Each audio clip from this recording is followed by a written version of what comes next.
കാരുണ്യ പ്രവർത്തനങ്ങളിൽ ഏറെ മുന്നിട്ട് നിൽക്കുന്ന ഒരു പ്രസ്ഥാനമാണ് വിഘ്നേശ്വര ചാരിറ്റബിൾ ട്രസ്റ്റ്. അത് നയിക്കുന്നതാകട്ടെ ബി ഹർഷകുമാറും. അദ്ദേഹത്തെ കാരുണ്യ പ്രവർത്തനങ്ങളുടെ ലോകത്ത് പരിചയപ്പെടുത്തേണ്ട കാര്യമില്ല എങ്കിലും അദ്ദേഹം ചെയ്ത ഒരുപാട് നന്മകൾ കൈപ്പറ്റിയിട്ടുള്ള ഒരുപാട് രോഗികളും അശരണരും വീടില്ലാത്തവരും നമുക്ക് ചുറ്റുമുണ്ട് ഈ കേരളക്കരയിൽ. അവർക്ക് ഒരുപാട് ആശ്വാസം പകരുന്നതാണ് ഹർഷകുമാറിൻ്റെ കാരുണ്യ പ്രവർത്തനങ്ങളും മാധ്യമ പ്രവർത്തനവും ഒപ്പം ഈ ഇത്തരം സാമൂഹിക സേവനങ്ങളുമൊക്കെ. എന്തായാലും അദ്ദേഹത്തിൻ്റെയും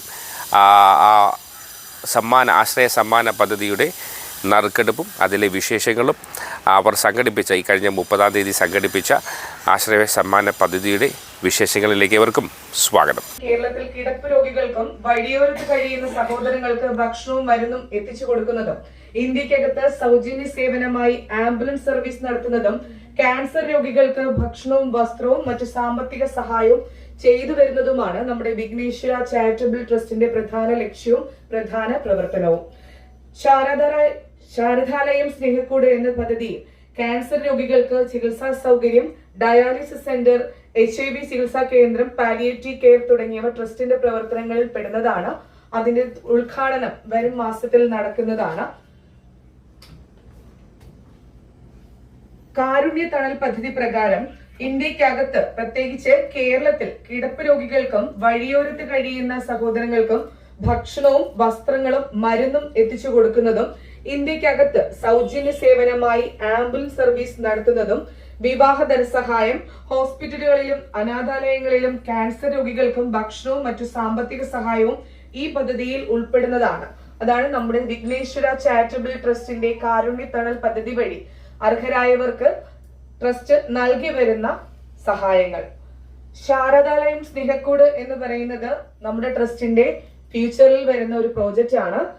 ഈ പദ്ധതിയിൽ മക്കളാൽ ഉപേക്ഷിക്കപ്പെട്ട മാതാപിതാക്കൾക്കും പെൺകുട്ടികൾക്കും ആൺകുട്ടികൾക്കും പാർപ്പിട സൗകര്യവും ജോലി സാധ്യതയ്ക്ക് വേണ്ടി സ്ഥാപനങ്ങൾ തുടങ്ങുന്നതിനും ക്യാൻസർ രോഗികൾക്ക് ചികിത്സാ സൗകര്യം ഒരുക്കുന്നതിനും ഡയാലിസിസ് സെന്ററും HIV ചികിത്സാ കേന്ദ്രവും സ്ത്രീ ശാക്തീകരണത്തിന്റെ ഭാഗമായി തൊഴിലുകൾ പഠിപ്പിച്ചു നൽകുന്നതും ആൺകുട്ടികൾക്ക് വാർത്താ മാധ്യമ രംഗത്ത് പ്രവർത്തിക്കുന്നതിനായി എഡിറ്റിംഗ്, റിപ്പോർട്ടിംഗ് തുടങ്ങിയവയും കിടപ്പ് രോഗികളായ കൊച്ചുകുട്ടികളെയും മാതാപിതാക്കളെയും സംരക്ഷിക്കുന്നതിന് പാലിയേറ്റീവ് കെയറും ഈ ശാരദാലയം സ്നേഹക്കൂട്ടിൽ പ്രവർത്തിക്കുന്നുണ്ട്. ഇതിനായി തിരുവനന്തപുരം ജില്ലയിൽ ചിറയൻകീഴ് താലൂക്കിൽ മണനാക്കിൽ പെട്രോൾ പമ്പിന് സമീപത്തായാണ് ഒരു ബിൽഡിംഗ് ട്രസ്റ്റ് വാങ്ങി അതിന് മുകളിൽ പറഞ്ഞ എല്ലാ പ്രവർത്തനങ്ങളും നടത്താനാണ് നമ്മുടെ ട്രസ്റ്റിന്റെ അടുത്ത പദ്ധതി എന്ന് പറയുന്നത്. അത് കഴിഞ്ഞിട്ട് നമ്മുടെ ഈ ഒരു വിഘ്നേശ്വര ട്രസ്റ്റുമായിട്ട് പ്രവർത്തിക്കുന്നതാണ് VMTV ന്യൂസ് എന്ന് പറയുന്നത്. ദൃശ്യമാധ്യമ രംഗത്ത് ഏറെ ശ്രദ്ധയാകർഷിച്ച VMTV ന്യൂസ് ചാനലും വിഘ്നേശ്വര മീഡിയ TVയും ജനോപകാരപ്രദമായ നിരവധി പ്രോഗ്രാമുകളും സംപ്രേഷണം ചെയ്തു വരുന്നുണ്ട്. 5 വർഷക്കാലമായി കേരളത്തിന്റെ മറ്റു സംസ്ഥാനങ്ങളുടെയും വിവിധ ഭാഗങ്ങളിൽ ബ്യൂറോകൾ പ്രവർത്തിച്ചു വരുന്നതും ജനങ്ങളുടെ നാവായി സത്യം, വ്യക്തം, കൃത്യം എന്ന ആപ്തവാക്യത്തിലൂടെ മുന്നോട്ടു പോകുന്നതും കേരള സർക്കാരുകളുമായി ചേർന്ന് വിവിധ ജീവകാരുണ്യ പ്രവർത്തനങ്ങളും നടത്തി വരുന്നുണ്ട്. ഗവൺമെന്റിന്റെ പല മേഖലകളെയും പ്രൊമോട്ട് ചെയ്യുന്നതിനായി വരുന്നു. വിഘ്നേശ്വര ചാരിറ്റബിൾ ട്രസ്റ്റുമായി ചേർന്ന് ജീവകാരുണ്യ പ്രവർത്തനങ്ങളാണ് ഇന്ന് നമ്മുടെ ഈ പത്രമാധ്യമ മേഖലയിൽ VMTV ന്യൂസ് ചാനലും ചെയ്തു വരുന്നത്. നമ്മുടെ ഇന്നത്തെ ഈ പരിപാടിയിൽ ജീവകാരുണ്യ പ്രവർത്തനങ്ങളുടെ തുടക്കം കുറിക്കൽ കൂടി ഇന്ന് നമ്മുടെ ഈ പരിപാടിയിൽ നടക്കുന്നുണ്ട്.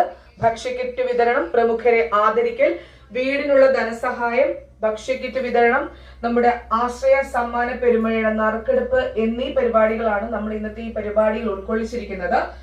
ഒരുപാട് നമ്മൾ ഇതിനു മുമ്പ് പറഞ്ഞതുപോലെ തന്നെ ചാരിറ്റി മേഖലകൾ ഒരുപാട് ഇന്ന് നമ്മുടെ സമൂഹത്തിലുണ്ട്. എന്നാൽ അർഹരായവരെ കണ്ടെത്തി അവർക്ക് വേണ്ടുന്ന സഹായം എത്തിച്ചു കൊടുക്കുന്ന സംഘടനകൾ വളരെ കുറവാണ്.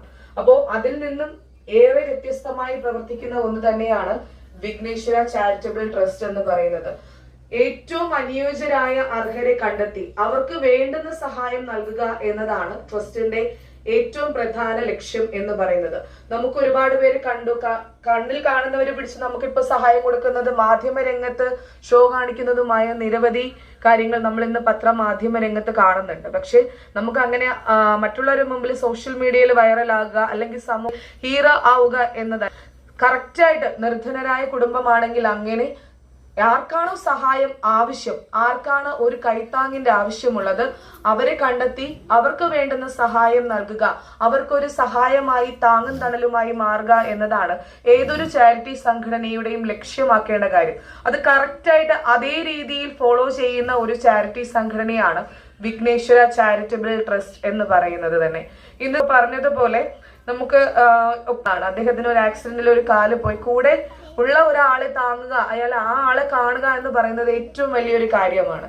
അപ്പൊ അതുപോലെ തന്നെ പല അവസ്ഥകൾ നമ്മളും പല രീതിയിൽ സഞ്ചരിക്കുമ്പോഴും പലയിടത്തും നമ്മൾ പലാറുണ്ട്. പക്ഷെ നമ്മൾ അതാരെയും നമ്മൾ മൈൻഡ് ചെയ്യാതെ പോകാറാണ് പതിവ്. എന്നാൽ അവരെ കണ്ടെത്തി അവരെ മുന്നോട്ട് കൊണ്ടുവരികയും അവരുടെ സമൂഹത്തിലൊരു ഉന്നമനത്തിനായി അവരെ സഹായിക്കുകയും ചെയ്യുമ്പോഴാണ് ഈ ശരിക്കും ഒരു ചാരിറ്റബിൾ ട്രസ്റ്റ് വളരുന്നതും അത് മുന്നോട്ട് കൊണ്ടുപോകുന്നതും. അതുപോലെ പ്രവർത്തിക്കുന്ന ട്രസ്റ്റ് വിഘ്നേശ്വര ചാരിറ്റബിൾ ട്രസ്റ്റ് ആണ്. ഇന്നത്തെ ഈ പരിപാടിയുടെ ഉദ്ഘാടകയായിട്ട് നമുക്ക് ഇവിടെ കടന്നു വന്നിരിക്കുന്നത് ശ്രീമതി ഷാനിമ ബീഗം മാഡം ആണ്. ചൈൽഡ് വെൽഫെയർ കമ്മിറ്റിയുടെ ചെയർപേഴ്സൺ ആണ് മാഡം. മാഡത്തിന് ഇന്ന് ഈ പരിപാടിയിലേക്ക് സ്വാഗതം ചെയ്യുന്നു.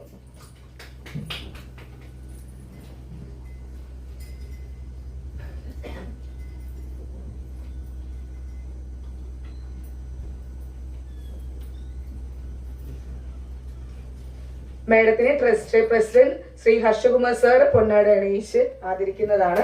ഇന്ന് എന്റെ ഒരു കൂടപ്പുറപ്പിലെ കണക്ക് എന്റെ കൂടെ ഉണ്ട്. ഒന്ന് എണീച്ച് നിൽക്കൂ. സുമേഷ് എന്താണെന്ന് പറയും. സുമേഷ് വന്നിട്ട് നമ്മുടെ പാലോടുള്ളൊരു പയ്യനാണ്. അവന് ഓൾറെഡി എനിക്ക് ഞങ്ങളുടെ ഒരു സ്ഥലത്ത് നിന്ന് എനിക്ക് കിട്ടിയതാണ്. അപ്പം ബൈക്ക് ആക്സിഡന്റിൽ അദ്ദേഹത്തിന്റെ വലത് കാല് നഷ്ടപ്പെട്ടു പോയി. അപ്പൊ ബൈക്കിന്റെ ബാക്കിൽ ഇരുന്ന പയ്യൻ ഓൾറെഡി മരണപ്പെട്ടു പോയി. അപ്പം നമ്മൾ രണ്ടു കാലുള്ളവരെ പോലെ നമ്മുടെ വീട്ടിൽ നോക്കാൻ പറ്റാത്തൊരു സാഹചര്യമാണ്. അപ്പൊ ഒരു കാലില്ലാത്തൊരു പയ്യന്റെ അവസ്ഥ ഒന്ന് ചിന്തിച്ചു നോക്കും.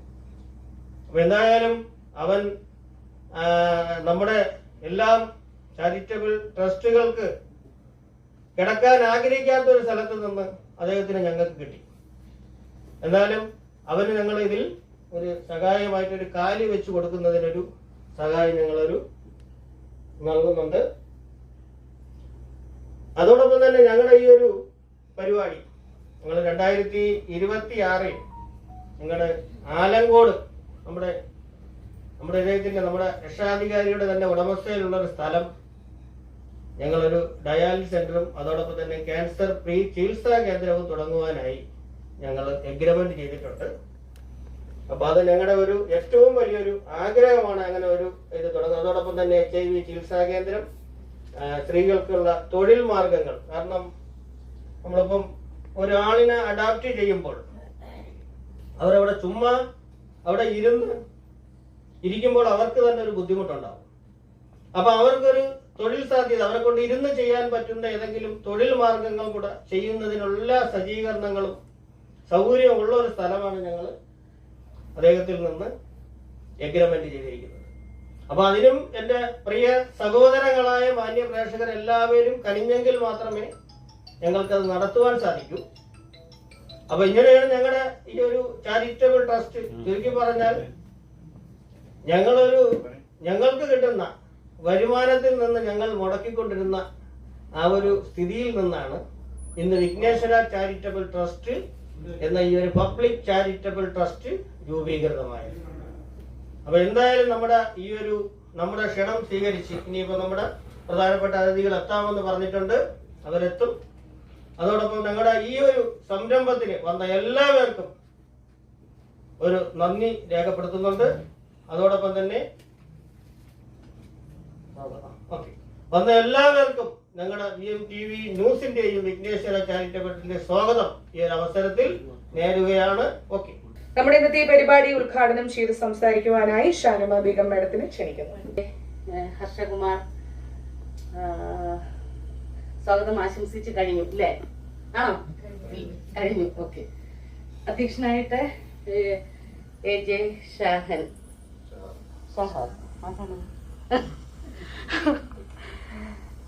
പിന്നെ വേദിയിലുള്ള എല്ലാ പ്രിയപ്പെട്ടവർക്കും ഒരിക്കൽ കൂടി നമസ്കാരം പറയുന്നു. ശരിക്കും പറഞ്ഞാൽ താമസിച്ചു പോയി, സോറി.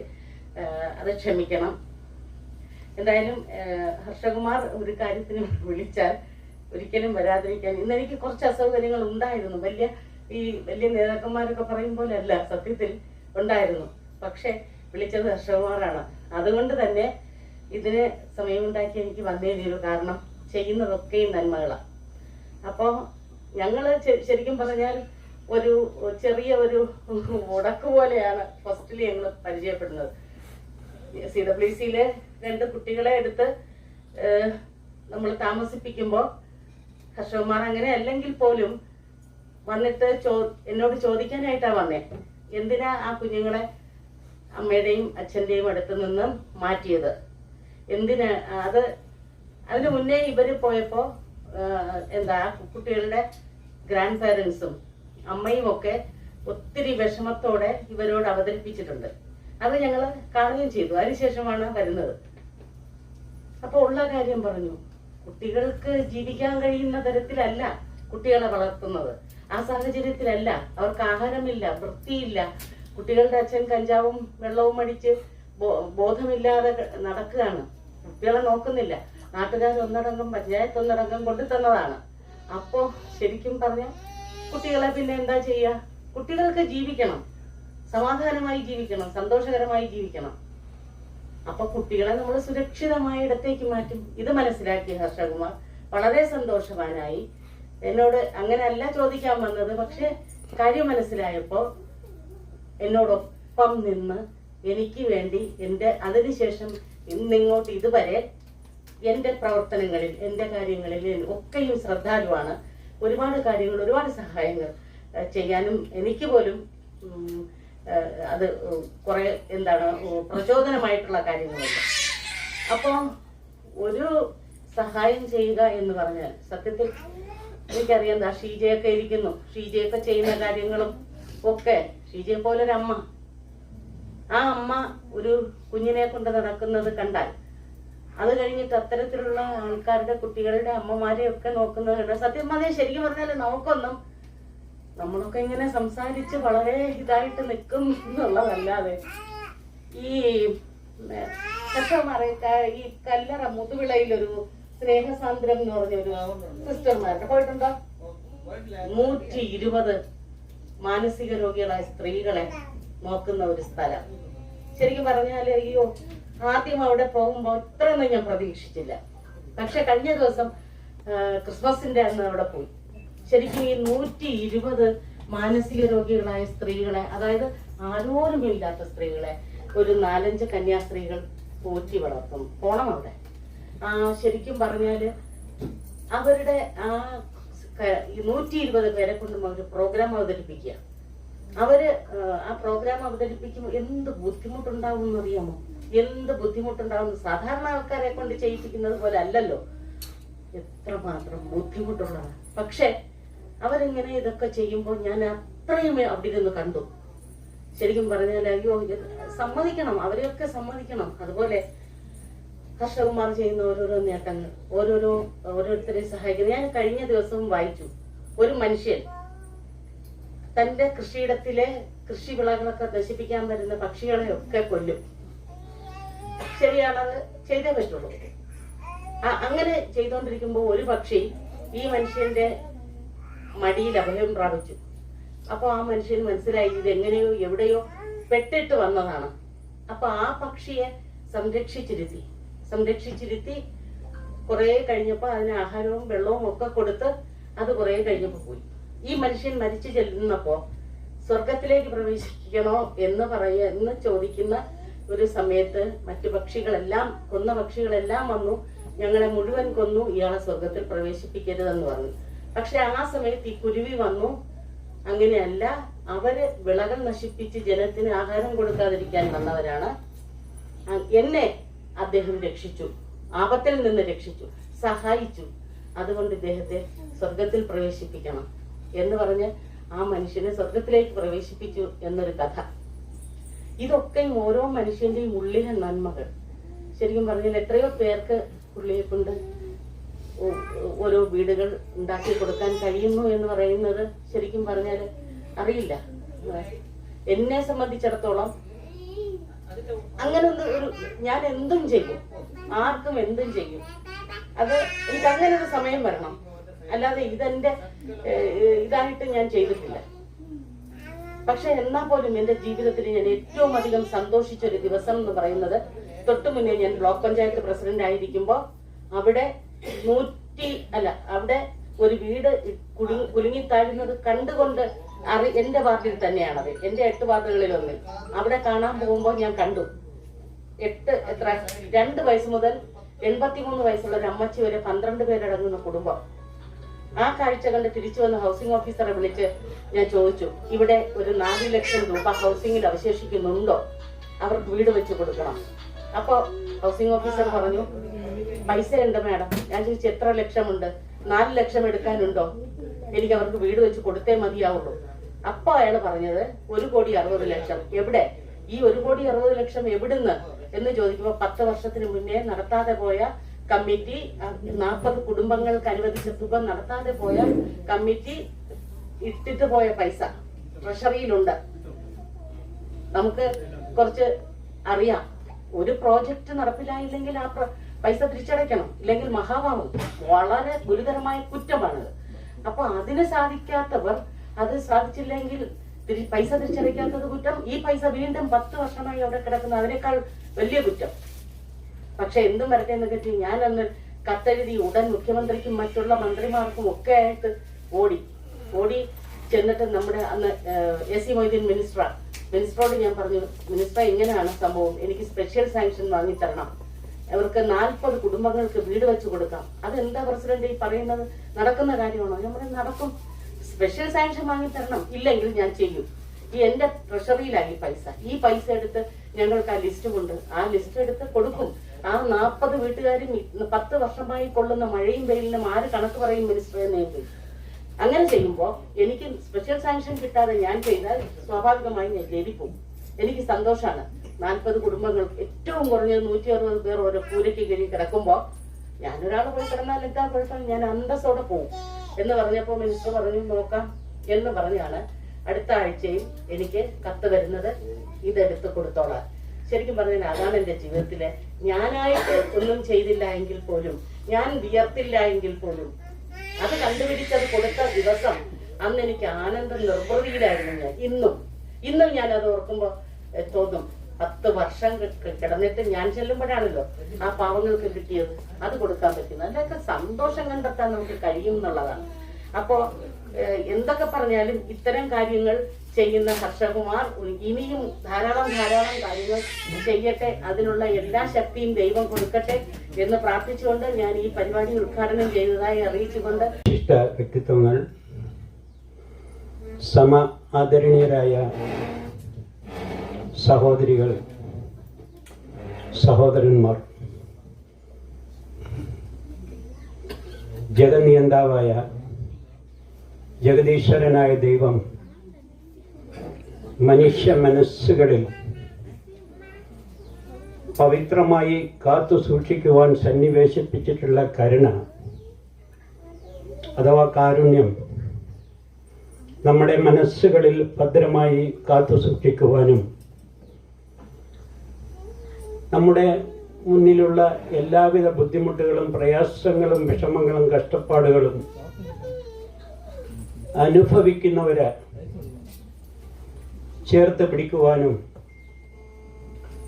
അതിനുവേണ്ടി നിലകൊള്ളുവാനും സർവേശ്വര നമ്മെ തുണയ്ക്കണമേ എന്ന് ആഗ്രഹിക്കുകയാണ്, പ്രാർത്ഥിക്കുകയാണ്.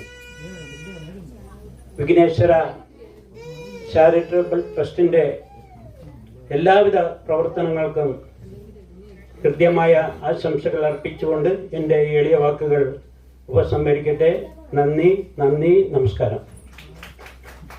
നമ്മുടെ മുഖ്യ അതിഥിയെ ആദരിക്കുന്നതിനായി നമ്മുടെ ഇന്നത്തെ ഉദ്ഘാടകയായി കടന്നു വന്ന ഷാനി.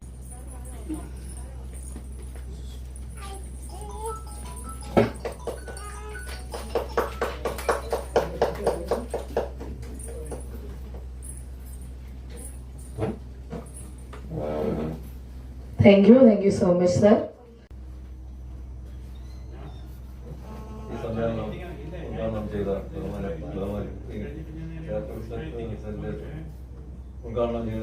ട്രസ്റ്റിന്റെ ഹലോ ശരി ശ്രീ മാഡം എവിടെ എത്തി? ഇതിന്റെ ഫ്രണ്ടിലോ? അതിന്റെ ഓപ്പോസിറ്റ് മെഷീനറി ഹാൾ. ഞങ്ങൾക്കൊരു തിരുവനന്തപുരം സൊനാറ്റ എന്നൊരു പ്രോഗ്രാം ഞങ്ങളുടെ ഈ ഒരു ചാരിറ്റബിൾ ട്രസ്റ്റ് ചെയ്തു വരുന്നുണ്ട്. ആശ്രയ സമ്മാന പദ്ധതി വിജയികളാണിവർ.